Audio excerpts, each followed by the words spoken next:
Hello everybody and welcome back. At today's lecture we're gonna be looking at loops. Right now I'm at Eclipse IDE as usual and I'm gonna be creating a new Java project. I'm gonna name it loops. I'm gonna click finish. Then I'm gonna right click on loops folder and create a new class. And I'm gonna name this class my app. So here's our app. I'm gonna be creating a main method. I'm gonna write main control space and click enter. So you can see that indentation in here is all wrong. So I'm gonna select it all. And here I'm gonna tell you another handy Eclipse shortcut. To make a right indentation, select the text and click Ctrl-Shift-F. So as you can see, now it's all good. So in the first tutorial, you've seen the Boolean primitive type. I'm gonna name it my loop. And you already know that it can hold true and false value. And I can output this by writing sysout, control space, my loop, click run, and here you see the output true. So right here I could also write numbers with a comparison sign. For example, is less than 38, and this will again output true. As you can see, the comparison sign has a small end and a big end. The number in the side of the small end must be lower than the number in the side of the big end, otherwise the Boolean variable will output false. As for example, we're gonna write the 38 on the other side and 28 on this side, and you can see the output is false. We can also use an integer variable in here.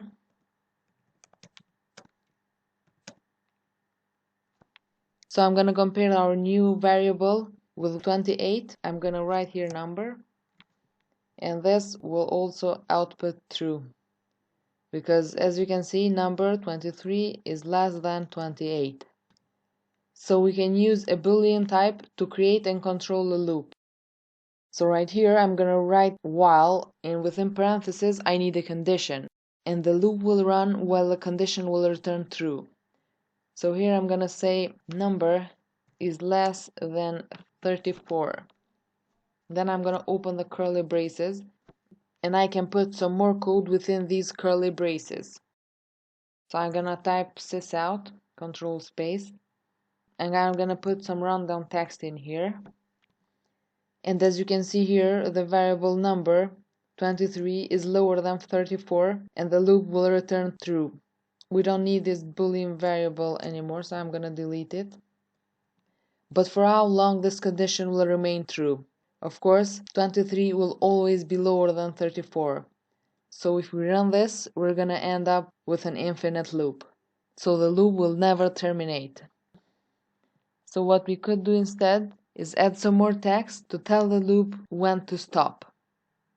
So I can write here number equals number plus 2. So what happened here is that we have updated our number variable. So instead of our variable staying 23 forever and 23 will always be smaller than 34, instead, for every iteration, it will be increased for 2. So our variable will start from 23, it will output OK, then it will increase for 2, and the sum will be stored to our integer variable. So the number will start from 23, then it will be 25, then 27, and so on. And when the number will become 34, the loop will output false and will terminate, because the number will no longer be less than 34. So if we run this, we'll only have 6 OKs. And to make this more clear on how the iteration goes, we're gonna output the number, and we're gonna concatenate it with our string. I'm gonna add a blank string in here. And now we can see that our number starts with 23, it updates to 25 due to this line, and it will store back our number here, and it will move on to 27 And as you can see, it will only go up to 33. And in this iteration, it will go up to 35. As long as it is 35, it is no longer less than 34, and this is how the loop terminates. So the structure of a while loop is the while keyword goes right here, the condition goes within the parentheses, and you have these two curly braces, and within them you will write the code that you want to execute repeatedly. And of course you need a line right here that updates the condition, and hopefully it will come to a point and will terminate the loop. So the best way to learn loops is to practice them, try them out, write simple loops, put a starting point, and update the variable to stop them, and gradually everything will sink in your head. So that's it for this lecture, and I'm gonna see you in the next lecture with more exciting Java stuff. See you there.